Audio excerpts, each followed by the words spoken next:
pastelito insignificante, un desprecio invisible. Así empecé a elegirme tras años de silencio familiar. Agárrense que esta historia tiene más miga que un pan de pueblo. Mis padres le regalaron a mi hermano un fin de semana de cumpleaños de puro lujo, de esos que te dejan sin respiración. Y yo recibí una tarjeta que decía, así sin más, quizás el año que viene. Así que, sin hacer mucho ruido, discretamente, reservé un billete de avión solo de ida. Me llamo Leo, tengo 27 años y siempre he sido el calladito de la familia. No por ser tímido o apocado, sino porque aprendí desde bien pequeño que abrir la boca con libertad a menudo terminaba en una mirada de desdén, una risita burlona o el clásico «Ay, Leo, no seas tan sensible de mi madre». Pero no siempre fue así, o quizás sí, y yo, de niño, no me di cuenta. Pero ahora lo veo clarísimo. Fue especialmente evidente en mi cumpleaños de este año, cuando todo lo que llevaba años cociéndose a fuego lento salió a la luz. A ver si me explico. Mi hermano pequeño, Víctor, cumplió 25 años en marzo. Entonces, nuestros padres le regalaron lo que solo podría describirse como un fin de semana de desconexión por todo lo alto. Alquilaron una casa junto a un lago a 3 horas de Madrid. Una cabaña moderna de cristal con una terraza que rodeaba toda la casa, jacuzzi, una hoguera de esas de postal y un embarcadero privado. Trajeron a 2 amigos suyos de fuera y contrataron a un chef privado para todo el fin de semana. Las fotos inundaron Facebook. Mi madre escribió, tan orgullosa de nuestro niño, celebrando a Víctor por todo lo alto. Se merece el mundo entero. Había fotos grupales de ellos bebiendo champán, pescando, jugando al póker y riendo alrededor de la hoguera. En una foto salía Víctor con un texto que decía, «Un rey merece un castillo».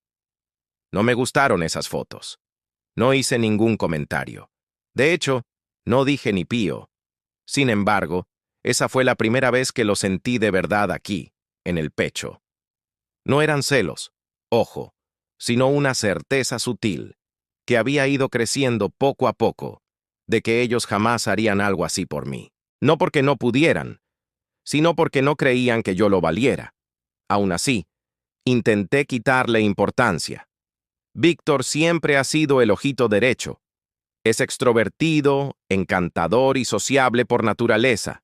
Yo, de pequeño, era el empollón, el que no daba problemas y se quedaba estudiando hasta las tantas en lugar de escaparse por la noche. Eso me hizo invisible, pero imaginé que harían algo especial para mi cumpleaños. Mi cumpleaños fue hace 2 semanas, el 5 de abril. Dejé la agenda libre por si acaso. No hice planes con amigos. No reservé nada. No quería interrumpir ninguna sorpresa, ¿sabéis? Sobre la 1 del mediodía recibí un mensaje de mi madre. «Pásate por casa cuando tengas un rato hoy». Eso fue todo. Sin exclamaciones, sin «feliz cumpleaños», nada. Suspiré, pero fui. Me dije a mí mismo que seguramente solo estaba disimulando. Quizás estaban planeando algo pequeño pero significativo. Llegué sobre las 3 de la tarde. Víctor estaba en el sofá enganchado al móvil. Papá estaba en el jardín trasero cortando el césped. Mamá estaba en la cocina, tarareando una canción. Al verme, sonrió como si hubiera pasado por allí un martes cualquiera. «Hola, Leo», dijo. «¿Ya has llegado?» Me quedé un momento en la entrada. «Sí, dijiste que pasara». Asintió. Se secó las manos con un trapo de cocina y metió la mano en la nevera. «Te compré un pastelito», explicó, dejándolo en la encimera. Era uno de esos pastelitos básicos del supermercado, de chocolate, con glaseado blanco y sin una triste vela. Me entregó una tarjeta dentro de un sobre blanco sencillo, ya medio abierto. Dentro había una cartulina doblada con las palabras «Quizás el año que viene», escritas en letras plateadas. Eso fue todo. Sin mensaje personalizado ni una broma, solo eso. Víctor ni siquiera levantó la vista. Solté una risita, más de sorpresa que de gracia. «¿Eso es todo?» Mi madre enarcó las cejas. «¿Perdona? ¿Esto es todo? ¿Un pastelito deprimente y una tarjeta que literalmente dice Quizás el año que viene. Se apoyó en la encimera, con los brazos cruzados. No seas tan susceptible, Leo. Ya eres mayorcito. Pensamos que no necesitabas tanto alboroto. Pero Víctor consiguió una escapada de fin de semana entero. Un chef, una cabaña, una corona que decía rey del cumpleaños. Bueno, Víctor lo está pasando mal, espetó. Y él es más festivo. Tú eres tan reservado. No pensamos que quisieras un gran follón. Me quedé ahí plantado, con la tarjeta mustia en la palma de la mano, y el pastelito empezó a sudar bajo las luces fluorescentes. Sentía la cara ardiendo, pero mi voz se mantuvo tranquila. No se trata de un gran follón, se trata de la diferencia. Puso los ojos en blanco. De verdad, Leo, es precisamente por eso que no planeamos nada. Siempre haces que todo gire en torno a ti. Eso me caló hondo. Me había pasado la mayor parte de mi vida justificando este tipo de trato, convenciéndome de que tenían buenas intenciones y de que solo me lo imaginaba. Pero en ese momento, me di cuenta de que no era yo. Nunca lo fue. No discutí. No alcé la voz. Simplemente metí la mano en el bolsillo de la chaqueta, saqué el móvil y le hice una foto al solitario cupcake que descansaba junto a la tarjeta. Miré a mi madre y le respondí, «Gracias». Luego me di la vuelta para irme. Me subí al coche, fui directo a mi piso y reservé un vuelo a Lisboa para la mañana siguiente. Llevaba 2 años ahorrando para unas vacaciones, esperando el momento ideal. Así que ahí estaba. Esa noche, mientras hacía la maleta, mi padre me envió un mensaje. Nada de saludos, solo un seco. «¿A dónde fuiste?». No respondí. En cambio, compartí una foto en Instagram donde aparecía en la sala VIP del aeropuerto, tarjeta de embarque en mano, el título, «Retiro de cumpleaños sin chef». A Víctor le dio «me gusta» después de 1 hora. A mi prima Daniela también. Entonces vi que mi madre había visto mi historia. 10 minutos después, su nombre apareció en la pantalla. La dejé sonar. Luego, lo silencié. Me recosté, di un sorbo a mi bebida y esperé el siguiente pitido. No tardó mucho. Otra llamada. Luego un mensaje. «Leo, esto no tiene gracia. Llámame». Pero no intentaba ser gracioso. Había dejado de ser un segundo plano. Por fin me estaba priorizando. Y Lisboa. Lisboa fue solo el principio. Llegué a Lisboa temprano a la mañana siguiente, justo cuando el sol pintaba de dorado los tejados de terracota. El aire era fresco y limpio, con un ligero aroma a mar y a pastel recién hecho. Al salir del aeropuerto, respiré hondo y me sentí más ligero que en mucho tiempo. No como si estuviera de vacaciones, sino más bien como si me hubieran quitado un peso de encima sin hacer ruido. Un peso que no sabía que había llevado a cuestas la mayor parte de mi vida. Mi hotel era un espacio modesto encajado entre 2 edificios rosas descoloridos en el barrio de Alfama. Tenía paredes irregulares y un pequeño balcón con vistas a la ciudad. Me senté en la cama y crujió. El suelo era viejo, pero estaba limpio, y me resultó familiar, como si nadie esperara nada de mí ni supiera quién era antes de hablar. No contesté los mensajes de mis padres, ni de inmediato, ni después de la 4ª llamada. El tono de los mensajes solo cambió después de compartir una foto de una nata de pastel en mi cuenta con la frase «Desayuno de Reyes». Al principio parecía confuso. «¿Estás en Portugal? ¿Es un viaje de trabajo? ¿No le dijiste a nadie que te ibas?». Luego vino la culpa. Solo queríamos un día tranquilo. Víctor ni siquiera pidió todo eso. Simplemente pensamos que lo necesitaba. Se suponía que la tarjeta era divertida. Te lo estás tomando demasiado en serio. Pero el último mensaje de mi madre me llegó al alma. «Siempre actúas como si te tratáramos fatal, pero nunca dices lo que realmente quieres. Quizás si hablaras más, las cosas serían diferentes». Fue entonces cuando me di cuenta de que no lo entendía. Nunca lo había entendido. No era porque quisiera globos en una fiesta. No se trataba de celos. Se trataba de años de ser ignorado, descartado, y de que me dijeran que era demasiado callado o sensible si lo mencionaba. Se trataba de que se desvivían por Víctor, mientras yo me convertía en un ruido de fondo, solo reconocido cuando convenía o cuando dejaba de seguirles la corriente. La segunda noche, me senté en una tasca pequeña y acogedora, bebiendo mi copa mientras una mujer cantaba fados con el alma rota.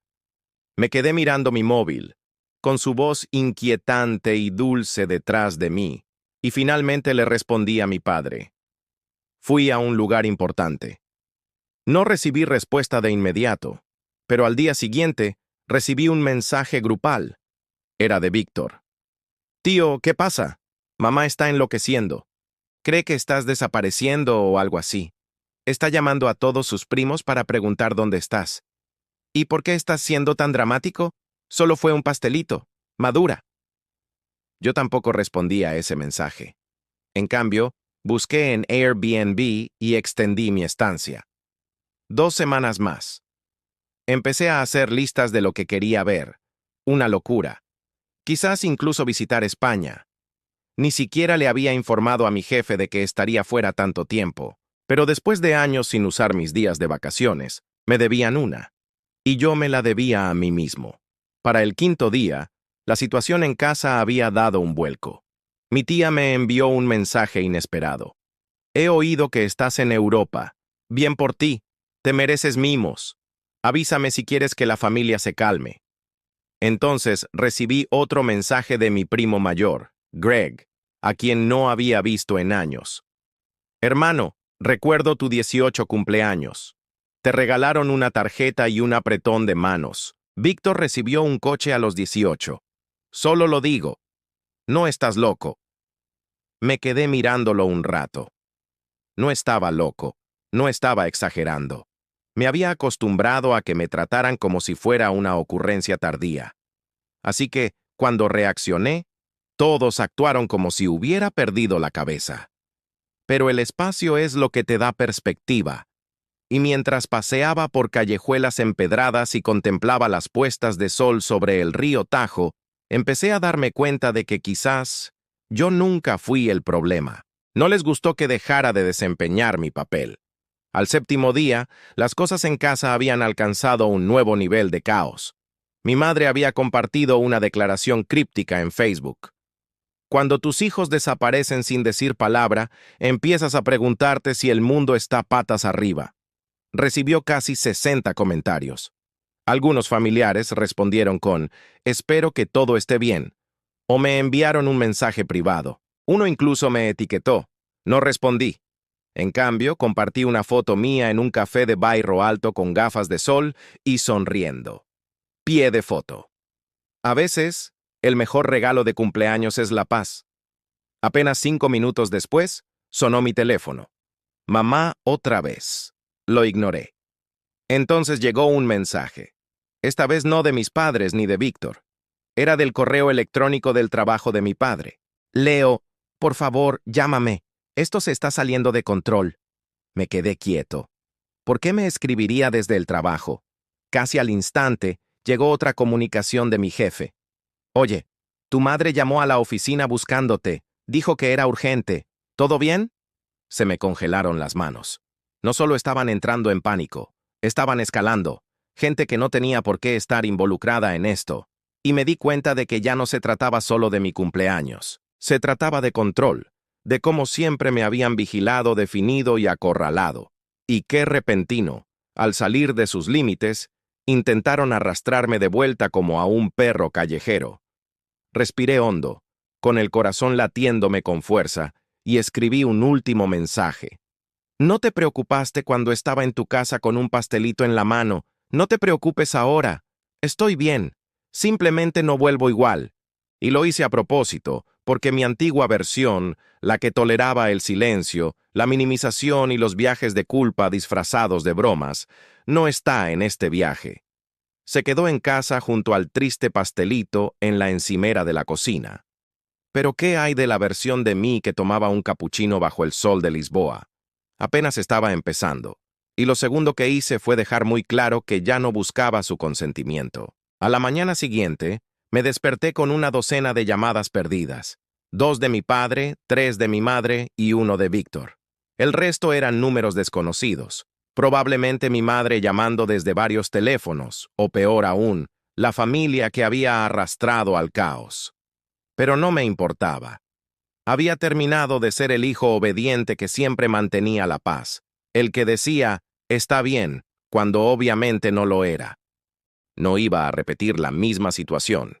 Al llegar, nadie me prestó atención y tuve que disculparme. Después de cepillarme los dientes, caminé hacia una pequeña pastelería cerca de mi hotel. La recepcionista me recibió como todas las mañanas, con calidez, alegría y una sonrisa sincera. Pedí 2 pasteles de nata y un café, y luego me senté afuera. El cielo era de un azul precioso con franjas de nubes, y la calle comenzaba a despertar. Vecinos barriendo sus porches, niños caminando hacia la escuela y un hombre vendiendo libros en su carrito de madera. Los observé con una peculiar envidia. Estos desconocidos no tenían ni idea de quién era yo, de mis orígenes ni de por qué huía. Sin embargo, me trataron mejor que mi propia familia, y la revelación me impactó más de lo que esperaba. Esa tarde, intenté algo que nunca había hecho. Apagué el móvil, completamente apagado, sin ponerlo en silencio, sin ponerlo en modo no molestar. Lo apagué y lo dejé en la habitación del hotel. Luego deambulé durante horas por callejuelas sinuosas y plazas abiertas, pasando junto a iglesias históricas y murales brillantes. Me perdí por el barrio alto y entré en una pequeña galería donde un hombre pintaba cuadros de sus sueños. Dijo que tenía ojos tristes y hombros fuertes. Me reí y le dije que quizás era lo más sincero que me habían dicho este año. No pensé en mi madre, ni en mi padre, ni en el pastelito, ni en las vacaciones de Víctor en la casa del lago. En cambio, pensé en mí mismo, en quién era antes de tener que encogerme para encajar en el lugar que me asignaron. Esa noche, compré un diario. En la primera página escribí, no eres egoísta por elegirte. En la segunda, solo lo llaman exagerar cuando no les gusta la reacción. En la tercera, documenté todas las veces que me dejaron de lado. Olvidé mi 18 cumpleaños hasta la cena, cuando me dieron una tarjeta de gasolina de 20 euros, mientras que a Víctor lo invitaron a una fiesta con amigos y a un pastel con forma de balón de fútbol. Llegaron tarde y se fueron temprano para el partido de fútbol de Víctor, a pesar de mi discurso de validación. La Navidad de hace 2 años, compré regalos muy considerados para todos. Víctor se olvidó por completo del mío. Su respuesta fue, solo está ocupado, no lo hagas sentir culpable. La lista seguía. No se trataba de los regalos, era un patrón. El mensaje, no eres la primera prioridad, ni siquiera estás cerca. Al día siguiente, volví a encender mi móvil. Explotó de inmediato. Un aluvión de mensajes, mensajes de voz, llamadas perdidas y, inesperadamente, capturas de pantalla. Obviamente, alguien vio mi publicación de Instagram y la compartió en el chat familiar. Ahora, mis tíos y tías estaban dando su opinión. Algunos se mostraron comprensivos. Leo no tenía ni idea. Esa publicación me rompió el corazón. Siempre eras tan callado. Quizás demasiado callado. Ojalá hubiera dicho algo. Otros, no tanto. Salir corriendo y airear trapos sucios en redes sociales. No es propio de adultos. Qué dramático. Todos celebramos un cumpleaños con cupcakes de vez en cuando. Y luego llegó el que lo descontroló todo. Mi madre me envió por correo electrónico una foto de mi habitación de la infancia vacía. Los muebles estaban reorganizados. La cama había desaparecido. Mis libros estaban guardados en cajas. Mi escritorio había sido reemplazado por una cinta de correr. La subtituló, no pensé que volverías. Pensé que usaríamos el espacio. No hay un te quiero. No, vuelve a casa cuando estés listo. Y ninguna disculpa. Solo eso. Me trataron como si fuera una molestia de la que se alegraron de deshacerse. Me quedé allí sentado mirando la televisión, con los dientes apretados, el corazón latiéndome con fuerza, y algo dentro de mí dio un vuelco. Ni tristeza ni rabia, sino algo más frío y claro. Resolución. Respiré hondo y respondí con un solo mensaje. No tienes que hacerme espacio, ya encontré el mío. Y entonces hice algo que nunca esperaron que hiciera. Accedí a mi cuenta bancaria. Había estado ahorrando discretamente durante años. Mientras Víctor iba de un trabajo a otro, dependiendo de mis padres cuando llegaba el momento de pagar el alquiler, yo había establecido algo tangible: inversiones, un negocio paralelo próspero y una red de seguridad de 6 cifras. Y ahora iba a usarlo no solo para billetes de avión y cruasanes, sino para algo más sustancial: unas cuantas llamadas, papeleo y un salto de fe. Al final de la semana, había firmado el contrato de alquiler de un pequeño piso en el corazón de Lisboa. Paredes de ladrillo, ventanas abiertas y un rincón para escribir que daba a la calle. No era elegante, pero era mío. Luego hice una cosa más. Escribí un correo electrónico. Un mensaje sencillo y educado, sin furia ni dramatismo. Asunto: notificación de renuncia. Dije que buscaba nuevas oportunidades en el extranjero y les agradecí todo. No mencioné a mi madre, sus llamadas a la oficina ni lo humillante que fue, pero creo que mi supervisor lo entendió. Ella respondió 15 minutos después: Te extrañaremos, Leo, pero bien por ti. Vive tu vida. Y eso fue todo. Se cortaron los lazos. Se acabaron los recordatorios del calendario para los cumpleaños familiares que se me olvidaban. Se acabó aparecer por obligación. No habrá más explicaciones de por qué no me esforcé más. Había trabajado incansablemente durante años. Sé silencioso, paciente y amable. Y había terminado. Pero justo cuando creía que la historia había llegado a un final tranquilo y sereno, justo cuando creía que finalmente la dejarían ir, algo ocurrió. Algo me atrajo de nuevo. Algo hizo que todas las llamadas, la vergüenza y la quietud parecieran pan comido en comparación. Y cuando descubrí lo que hicieron después, me di cuenta de que no solo intentaban llevarme a casa, intentaban eliminarme. Lo descubrí una mañana de jueves cualquiera. Acababa de dar un paseo por el paseo marítimo. Tenía un café en la mano y el sol me daba en la espalda. La vida era más tranquila ahora, más silenciosa. Me había adaptado al ritmo de Lisboa como si siempre hubiera sido mío. Se acabó mirar el móvil cada pocos minutos. Se acabó sobresaltarme con el zumbido de un móvil o pensar en qué tipo de culpabilidad me seguiría. Había aprendido a vivir el espacio entre respiraciones para sentarme en silencio sin necesidad de llenarlo. Pero esa mañana, recibí un correo de Javi, un viejo conocido de la universidad. No habíamos hablado en casi un año, pero recordaba que una vez fue amigo de Víctor. El asunto era corto. Vi esto. Pensé que deberías saberlo.